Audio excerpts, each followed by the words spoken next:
everybody, MommaWolf here, doing a quick review today for a book called Bragi Silent Song. Now this book, you can see here, is part of their Norse of Course series through Norhala.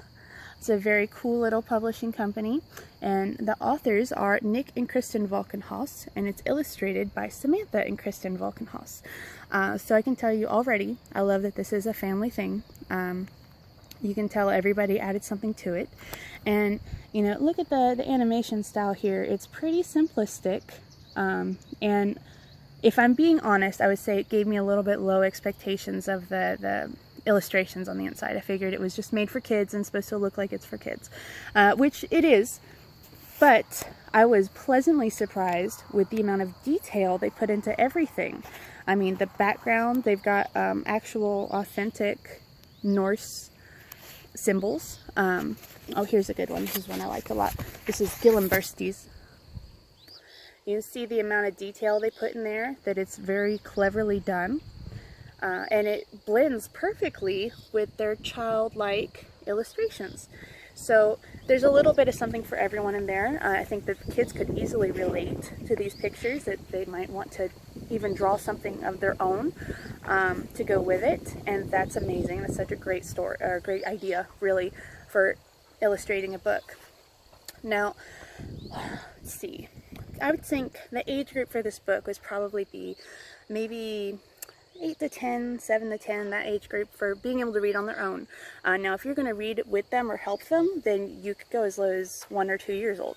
I'm definitely going to read it to my 2-year-old, you know, not expect him to read it yet, but it's completely appropriate for all ages. See, the story itself, show the opening page here real quick, is written in verse. And that's pretty neat. I think that that really honors the spirit of storytelling and the importance of poetry in our culture. The story is about Bragi, and he goes with Freyr to Elfheim, and that's where he meets Iduna and falls in love, and he brings her back to the Aesir. And it just is a very cute little story, goes over that, and yeah, I really love this animation. I'm sorry I'm lost in it again. Look at all that. Look at all the colors. The mountains and the moons and the stars. Here's Bragi serenading Iduna. Very sweet. Now, the book seemed kind of long, and I was thinking it might be too long to read in one sitting, you know, if you're looking for a bedtime type story, which is what my family does a lot, is bedtime stories. And that made me a little bit concerned about it, you know. Maybe it's no problem to break it up in several nights, but I think that the kids like it when you start a story and you finish at least that story, especially when it comes to our gods, just because the stories are, I think the stories are bite-sized, you know, for the most part, and it's easier for them to have a full thought, you know, story start to finish. So I was a little worried with how long the book was, but right here you can see we've got it creased. That's actually how long the story is, and then the whole latter half of the book is just this awesome treat of runes and amazingness. Look at this. They've got the runes game, the little Odin there, and it has the English letter correspondent for each rune, and it explains that runes are spelled phonetically and what phonetically means, and then it has all the names of the gods and goddesses written in runes. So you're supposed to find their names in the runes on the following pages. So you check it off whenever you find their names in the following pages, and then you've got just page after page of extra animation, or not animation, extra illustration, and you can go over with your kids, and this is such a great way to teach them how to read and write in runes. I've got a few books that are for, you know, my first runes and everything for kids, but I really like this one. I'm definitely going to implement this with our homeschool. I'm honestly a little more excited about the latter half of the book, just because I can use it for so much. Page after page of this. I'm not going to count, but I would guess 10 to 20 pages of this rune game. So that is more than one sitting. Oh, wait. Okay.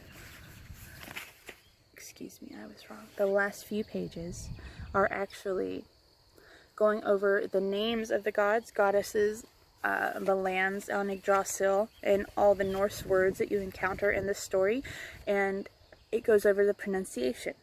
See, it has the spelling of Mimir, then it has Mimir, said like Mimir.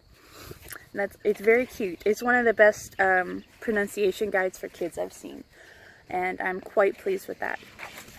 I forgot about that little treat. So there's 2 little treats at the end of the book for you. It is such a cute little story. I really like that it's sweet. You know, it's the content of the story is sweet. There's not a lot of conflict, so that makes it kind of younger, I would think. You know, no conflict in the story makes it more easygoing for smaller kids. You can focus on the educational part of it a little bit more.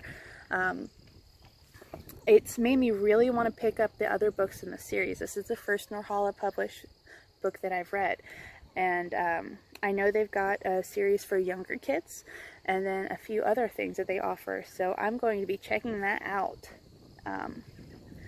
Maybe even, you know, while they've got this coupon going for TAC members. That's cool.